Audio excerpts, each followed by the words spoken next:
talked to Chairman Tarwater, and he says they're kind of busy on the floor doing some rural stuff, so he wanted me to go ahead and start. I want to remind everybody we're live streaming. Make sure you use your mics, turn them on, etc. Okay, we got our legislative post audit, commerce, economic development presentation. Chris, you want to go ahead? Thank you, Mr. Chair. Just a reminder, this is required by statute that the Department of Commerce come before post audit every year before the end of January. So this is that presentation, and the floor is all theirs. Go ahead. Bob, I'm guessing you're giving it today.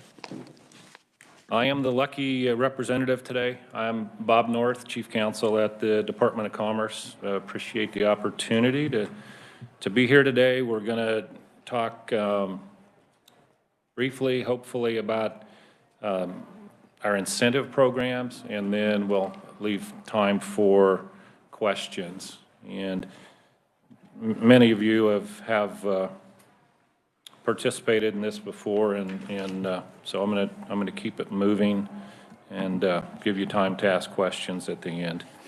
So 2022, really successful year for the state of Kansas. In terms of economic development, you know, we had 274 successful projects, 13,500 or so new and retained jobs. $7.4 billion of capital investment came from those projects. It's the third slide in your deck is worthy of a mention. It's an economic development impact map, and it shows the distribution across the state of you know, our various programs and impacts that we've had. It's important to us that economic development take place everywhere across the state and not be isolated or to, you know, specific areas. So that map, it does a good job, I think, of showing our activities across the state. And this committee's heard, and other committees have heard about the role that incentives play in you know, companies making decisions on where to locate. Incentives are not the primary reason that companies decide whether to come to Kansas or grow in Kansas. There's other attributes that come into play there. That includes quality of life, business environment, labor and talent. You know, we're all hearing so much about how difficult it is to attract and retain talent in the state and really everywhere across the country. That's a key, and that's a focus of ours going forward, is going to be, you know, upskilling existing employees and also, you know, recruiting more people to Kansas, because we've got a shortage of workers, particularly in certain fields. So infrastructure is obviously important. Business environment.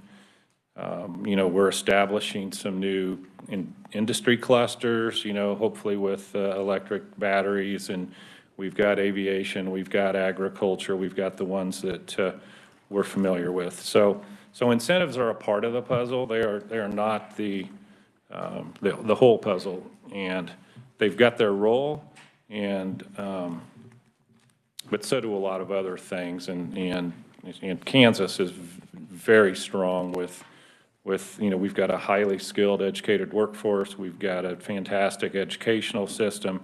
And so we're well suited to take advantage of some of these opportunities. First program is the PEAK program, that is promoting employment across Kansas. It's probably our primary economic development incentive. It's used to attract companies to Kansas, and in exchange for those new jobs, we refund or let the company keep up to 95% of its withholding tax. So this program doesn't have a cost really to the state unless you assume that these companies would have located to Kansas anyway. Some of the details for the program, you know, we've got the statutory authority to offer up to 95% of the withholding for peak eligible employees, but we don't award all that, right? So we don't max out our peak program. We try to get the company to come here in the most efficient and cost-effective way possible. So 2022 peak activity, we had 43 new companies sign up, 4,500 jobs, $320 million of annual payroll, and a little over $500 million in investment expenditures. Kind of historically, we've got 233 active peak agreements.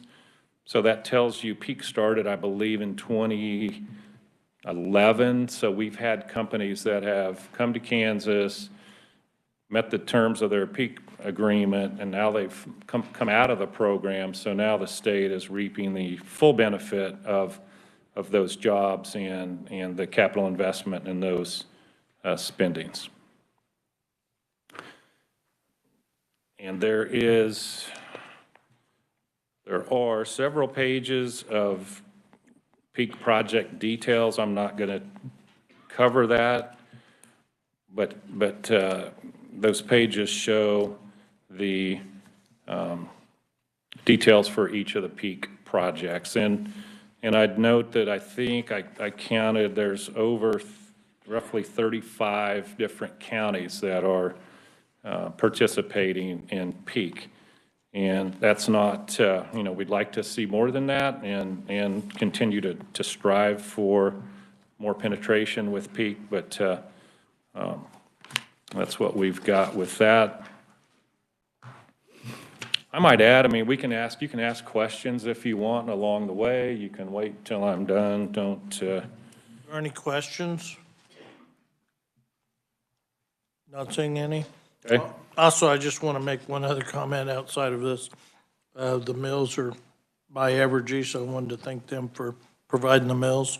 I should have done that at the beginning, but go ahead. Sure, sounds good. Next program is the High Performance Incentive Program. That program provides a 10% investment tax credit on certain qualified expenditures. So it's not a discretionary program. It's a statutory. It's more of an entitlement program. And so it differs in that regard from the other programs that we are covering today. If you look at the program summary, or I will tell you that in FY22, we had 72 initial project certifications for HPIP, and we did 343 recertifications. So you may recall that when a company earns an HPIP tax credit, it's got 16 years to claim that credit. So in order to claim the credit, a company has to be recertified in the year in which it wants to claim that credit. So that means that for that particular recertification year, it's got to meet the wage requirements and the other requirements in the HPIP program. So with respect to FY22, total estimated CapEx on those 72 peak applicants was $4.9 billion. The Department of Commerce, we certify a company as eligible, and then the company actually claims the HPIP tax credit on its Kansas income tax return, and then once that credit is earned, again, it's got 16 years to claim those credits. Bob, on that, doesn't mean just because they have the opportunity, they can claim it. I mean, they got to have revenue to offset it. Correct. Wouldn't we say, did Sprint give up a lot of their credits So I couldn't comment on any specific company, but I think that the last time we took a good look at that, there was somewhere between 600 and 700 million of HPIP credits that had been earned that were not able to be claimed against a tax liability. And when you now think, they're lost, right, or? right, and then you think of some of the aviation companies that have been in Kansas and then are no longer in Kansas, so they would have had very, very significant HPIP credits as well. Yeah. So in the summary, the next several pages, again, those are project details on HPIP projects. Happy to try to answer any questions about that. Moving right along, rural opportunity zones. This program is intended to attract more people to Kansas and folks that are willing to live in more rural areas, and for doing so, they receive a student loan repayment assistance, and there's also an income tax credit associated with ROS. The Department of Commerce administers the student loan payment aspect of ROS, and fittingly, the Department of Revenue works on the income tax credit. So historically, we've had 4,100 or so ROS applications. Almost 2,000 of those were eligible for participation. We've got 334 active participants. We've graduated 521, and there are 93 participants waiting for a sponsor, meaning that the county they live in, the city they live in, may have a waiting list of ROS participants, so their opportunity to participate has not come up yet.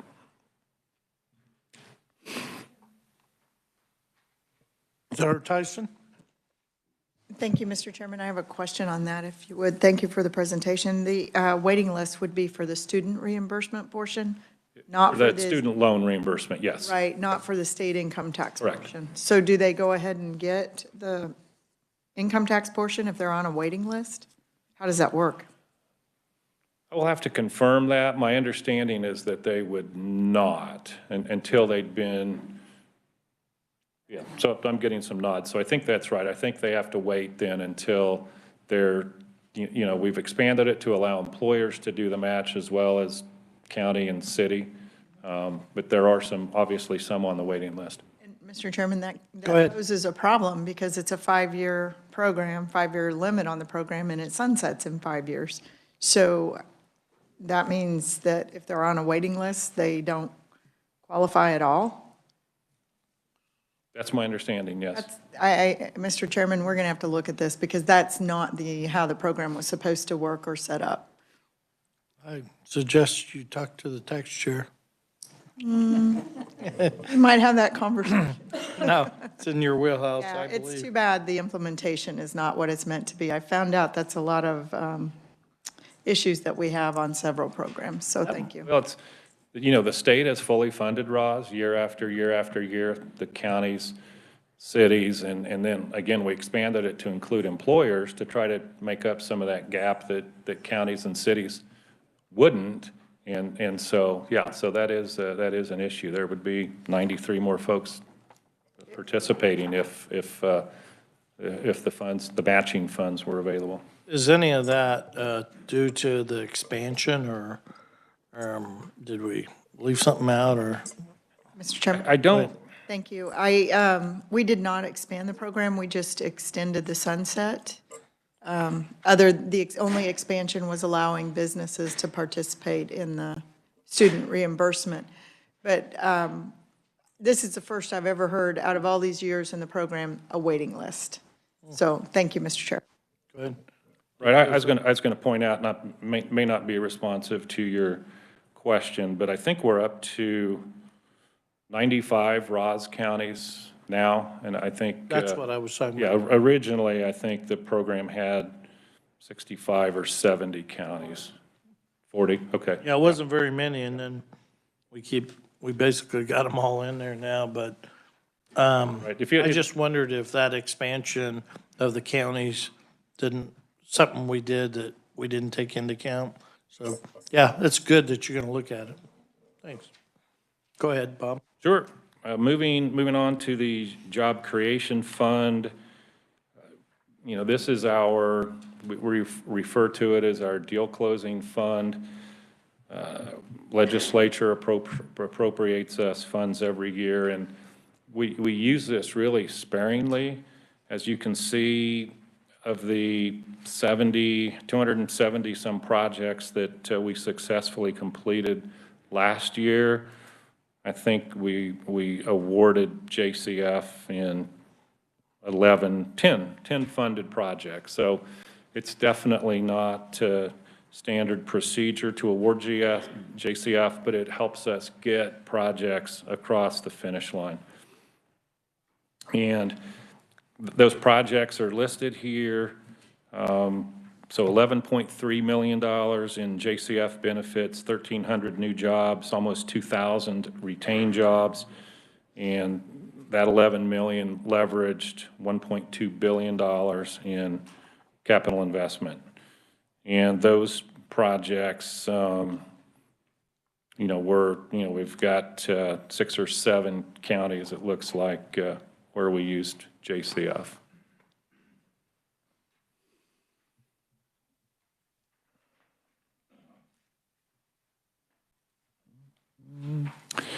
So we've also got the KIT and the KER program, Kansas Industrial Training, Kansas Industrial Retraining. Those are programs that are important for employers training, and again, the workforce that I mentioned a little bit earlier. People need higher level skills, they need new skills, and KIT and KER helps with that.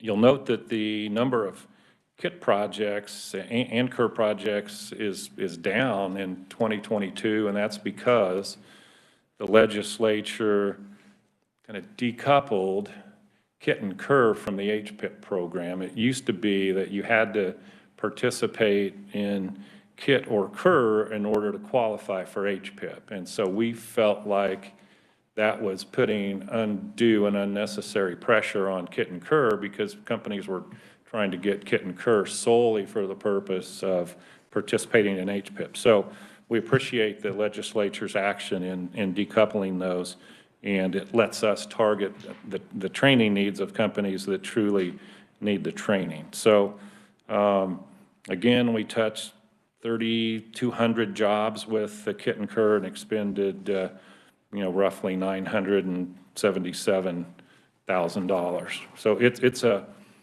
impactful program, and we're always looking again for ways to better leverage those KIT and KER dollars.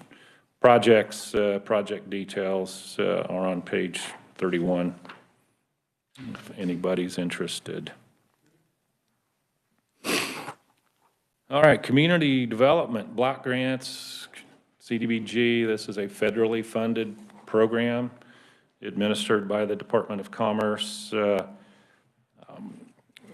We've got project details. You can see the scope, I guess, the number of counties and communities, project descriptions. This is used primarily for infrastructure. You see a lot of water projects, sewer projects, a couple community centers. We are in the process of expanding and looking for new opportunities with communities to move beyond water and sewer. As needed as that may be, there's also other areas that we want to target for that spending. We're also actively seeking out the local units of government that haven't applied for CDBG, trying to find out why they didn't apply, why they haven't applied, and provide technical assistance so that we can get a broader dispersion of CDBG funds. And again, these are federal funds, and 18.7 million roughly last year, and average award amount was a little over 400,000. Any questions on any of that? Okay, go ahead, Bob. Next on our list, Community Service Tax Credit program. This program is geared at helping local projects become financially viable and feasible. A variety of types of projects, mostly nonprofit organizations, maybe solely nonprofit organizations. You can see on the project detail, we did 29 awards last year, $3.9 million of awards, and the average size. And then again, you can see the specific projects. We're always oversubscribed there. In other words, we get much more demand than we've got the capacity to fund CSP. And, you know, we can have that discussion at the appropriate time about, you know, an opportunity maybe to allow us to fund both more projects and spread these dollars around, and also fund them at a higher level. So the recipient of these funds gets an allocation, and then they sell those tax credits to individuals or tax-paying entities, and then depending on the location of that entity, they receive either a 70% tax credit or a 50% tax credit. So for rural projects, the tax credit is 70%, and for urban projects, it's a 50% credit. So somebody donates $1,000 to the Friends of the Zoo, they would get a $500 tax credit. And then that $500 would be a reduction in the amount that was awarded to the nonprofit. Senator Tyson? Thank you, Mr. Chairman. So I do have a couple questions about this program. Is it administered by the Department of Commerce instead Yes. of Revenue? Yes. So Revenue doesn't sign off on it at all? Well, we do the kind of the front end work in the allocations and awarding the credits, but then we communicate with the Department of Revenue as to who has what amount of tax credits. So because we don't see that, right? That's all on the tax return. So it's a joint effort. You know, it's kind of like HPIP, although we've got a little bit more of a role with CSP, I think. Okay, if I may, Mr. Chairman. Go ahead. So nobody's really tracking the fiscal note on this, the impact to revenues. Is there a cap on the program? Yes, we get a I'm not going to say appropriated amount, but we get an allocation from the legislature every year. Okay. Yeah. Okay. Thank you, Mr. Chairman. And is HPIP the program that had the $6 million a year cap, or was that peak? Yeah, so HPIP doesn't have a cap At at all. In the past, Peak did have a cap, but that aspect of it has sunset. So if I may go back, Mr. Chairman, I didn't see that in the report, the dollar amounts with Peak. In the summary, I was looking for it and I missed it. But I would like to see, it's intentionally capped at $6 million a year. And we had a previous secretary that was handing out, it was supposed to be a total cap of $6 million, and he was handing out $6 million a year. When I caught that, we were at almost $40 million. And so it was being interpreted improperly. I would like to know where we're at on the dollar amount on those, how much we're giving away each year. I mean, it does have a fiscal impact to the state, so. Thank you, Mr. Chairman. Thank you. We will get that information for you, Senator. Yep. Okay. I appreciate these programs. I think, you know, this is a way to do some of the stuff in the rural communities, and people, always want to invest in a tax credit, and I think it's a way for a lot of good things to happen. Yeah, thank you. I mean, you can see how the tax credits get leveraged, right? So it's you know, substantial how the programs work, substantial impact. So program that's fairly near and dear to my heart, STAR bonds, sales tax and revenue bonds.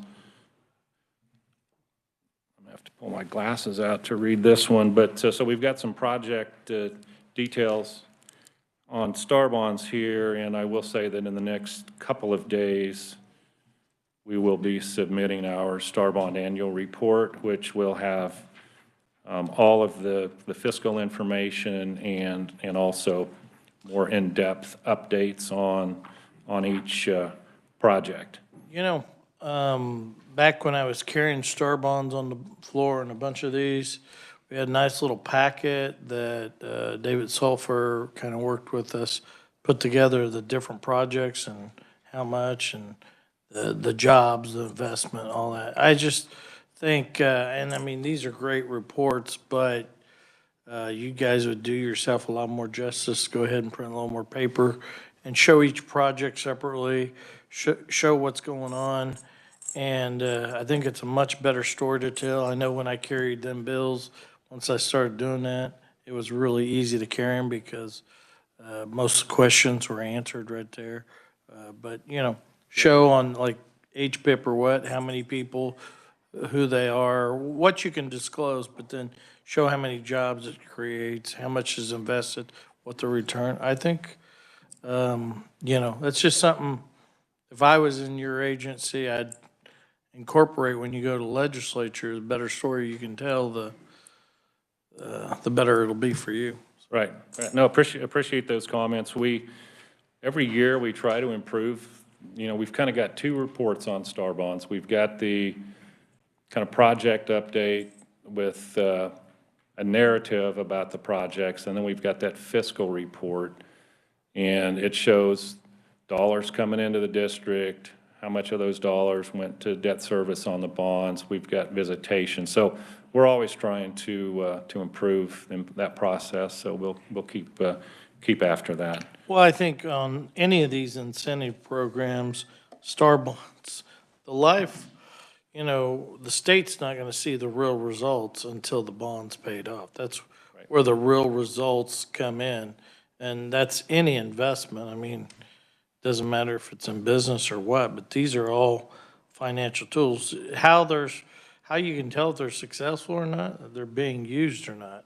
Right. Because these people are going to go to the bank or somewhere and get financing, and this is a piece of it.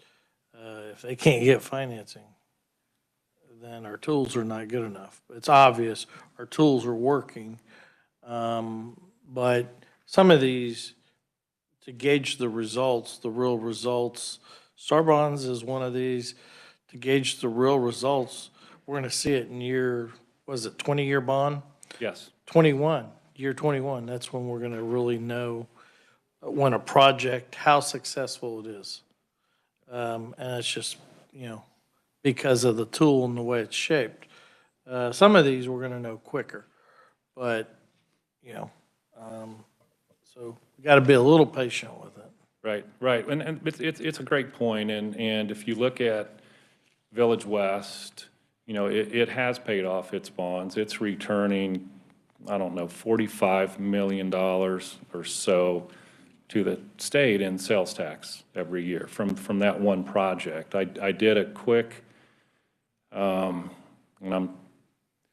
was quick. We'll grind out the details, but I think between all the STAR bond projects across the state, we paid out mid-60s, $64, $65 million in debt service payments last year. So one project alone is returning 45 or maybe more than that by now. We can get those details, but so that illustrates your point, that once the projects or the bonds are paid off, state is going to receive a lot of benefit. Well, and I think this is just another tool. This is the way I look at it anyway. It's another tool to finance something It's one piece, that's all it is, not the whole thing or anything. But, you know, I'm glad with the changes we made where not all the property tax is gonna go to the bonds. So immediately, we're gonna start seeing a little bit. But this is a tool that can be used anywhere in the state too, and I think we modernized it a little bit to be able to do that. We got some great things in the state, and I mean, I like one, I think it's very appropriate, Amelia Earhart Museum. Now, we probably won't see the real results down the road, but we've got a modern museum there now that people that are, you know, all around the world are gonna come see. And we will see benefit, and that area will see benefit from that. Yep. And if you recall, Legislature expanded slightly STAR bonds recently to focus more on rural projects, took some of the spending requirements away and some of the sales tax generation requirements, and we are starting to see requests from rural areas. We've got a couple projects right now we're working on from western Kansas that otherwise couldn't participate due to some of those requirements. So program's a little bit more accessible than it has been in the past. Senator Tyson. Thank you, Mr. Chairman. So with these new projects, did we learn our lessons or some lessons from mistakes made in the past, such as Nebraska Furniture Mart using the money to purchase 2 lots, then selling the lot, making a profit on it, none of that clawback for the state? I mean, I can give several examples, but that's a major one. Yeah, absolutely. So after that, and I think Post-Audit did a review of that project, and that was also prior to the time that the Secretary of Commerce had such a expansive role in STAR bonds, but you changed the law after that to remedy some of those issues. So, yeah, so it seems like the process worked as it should have with that. Go ahead, follow up. Thank you, Mr. Chairman. If I may, there might be other holes that we missed as a legislative body, so it would be, we would be receptive, obviously, to hearing where that program could be changed. Yep, Thank you. absolutely. Well, and I think other thing is not even missed, I mean, times change. I mean, development's gonna change. I mean, we're probably in the biggest expansion of change in the last, probably since early 2000s to now. The economy, you know, is becoming more of a global online economy. And so, yeah, all these things should change as we move forward. Go ahead, Senator Tyson. Thank you, Mr. Chairman. You know, my issue with STAR bonds is that it does pick winners and losers, and we've gone so extreme on that now. Restaurants, car dealerships, you know, that's not what the program was intended for by any means. And that's the abuse of the program at this point. I think it's, you know, it's not fair to businesses that are being able to use these just because they're the only car dealership in that county or whatever it may be. But, so we need to look at our parameters with the program. Thank you. A lot of things in the world not fair, but I'll tell you, I stood across the county line for many years watching, you know, Wyandotte County struggle. And, you know, the Speedway came and Village West and everything that's happened out there, I think it's been a shot in the arm to the state. You know, businesses move, you know, come and go, and, you know, I'm glad Nebraska Furniture Mart's here. I've never really shopped there. I've been in there a couple times, but there's a lot of people that do. And before Nebraska Furniture Mart was there, you seen the trucks in my neighborhood twice a week. I mean, people would go to Omaha, pay sales tax in Omaha, and then they would deliver the furniture here. I mean, I don't know how many people in Olathe, before I was a legislator or any of that, would go up there. Think about that, drive all the way up to Omaha, you know, shop or wherever it was, and them trucks were always in Johnson County. And so now Kansas is getting some of that sales tax. And, you know, it changed the climate on furniture stores. We still got furniture stores in Olathe. We've got them, you know, other places. You know, my wife likes to shop at Crowley. It's on the Missouri side. But, you know, I think what they've done out there, it's really helped that county, helped stabilize. I think you're going to see a lot of sales tax over the long run. And, you know, I think this was the first use of that tool, bringing the Speedway. And I applaud the vision that they had to do all that. I hope in this state we can have more of that kind of vision, because I'm going to tell you, take a look at all them counties out there in the rural areas. The wait and seeing hasn't worked so good. If you believe you can live without having incentives, it's just not going to happen. And you know, companies invest and they're looking for places, but economically, without some kind of incentives, it doesn't work here. And there'll be very little investment, and that's been part of our problem for a long time, in my opinion. Go ahead, go back. Agreed. And Senator Tyson, to your point, again, a couple of years ago, you changed the law so that the department now engages the vendor to do the feasibility study, which includes that market impact study. So we are very sensitive to not wanting to harm other businesses across the state by a business or an attraction locating in a star bond district. So we're just now kind of in that cycle, but we are using those vendors to, and hopefully we'll continue to make improvements there, because we're very, very sensitive to not harming existing businesses. Well, and one of the biggest group of people complaining was people on the other side of the line.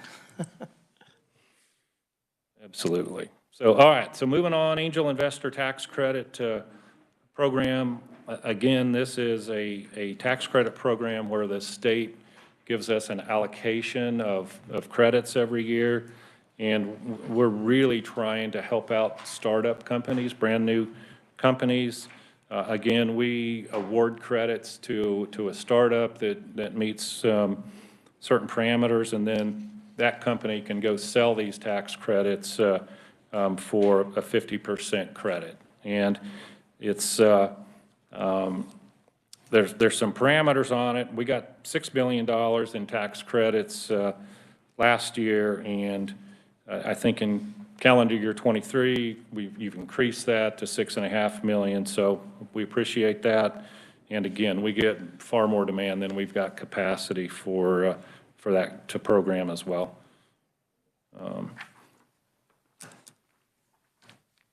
My next slide says thank you.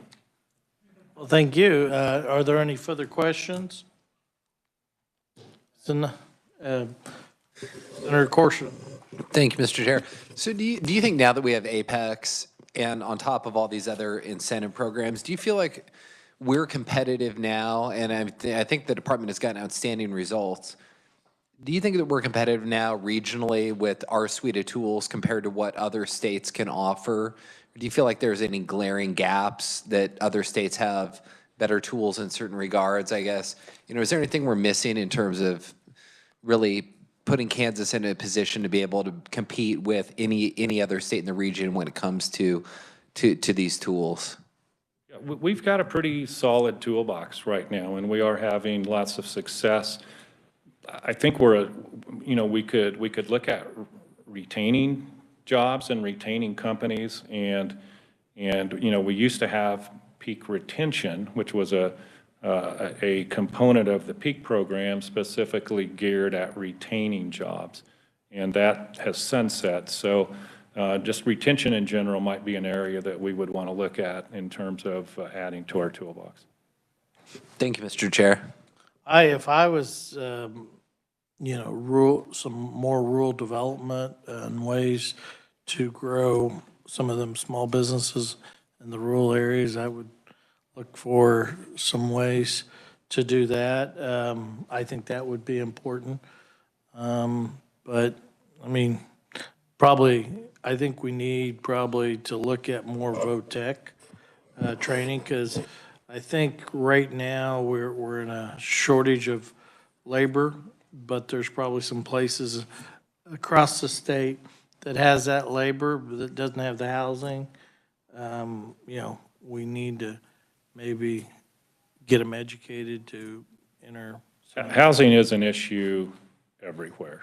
But I think we've got the bills to take care of it. We did a lot last session to really assist with housing needs, and it's more acute in, we'll see rural cities where there hasn't been a new home built in 75 years. And so that is a problem, trying to get hospital workers, teachers, folks like that to come to your community. You got to have the housing. And Early round numbers look really good. Yeah. I mean, even in an upgrade environment, I think even places like Johnson County, affordable housing is becoming a real issue. As you know, the houses in our county have basically doubled or more. And, I know this couple that they both work for the city, but they got to live in Miami County because they can't afford a house in Johnson. And, we've got to figure out how to I think we've lost a lot of affordable housing in our county. I think there's very few houses today, maybe a couple thousand houses that are under that 200,000 mark. There's not that many houses, and so there's not. I think that's part of our labor problem. There's no place for them to live. Yep. So, are there any further questions? Chris, let's see, do we have any more questions for Bob? Okay, any questions for the committee? Thank you. Okay. The next meeting is scheduled for February 15th, and we'll be taking up groundwater management, which will be really interesting, and election security. So you'll have part one of that. And if there's no other comments, we're adjourned.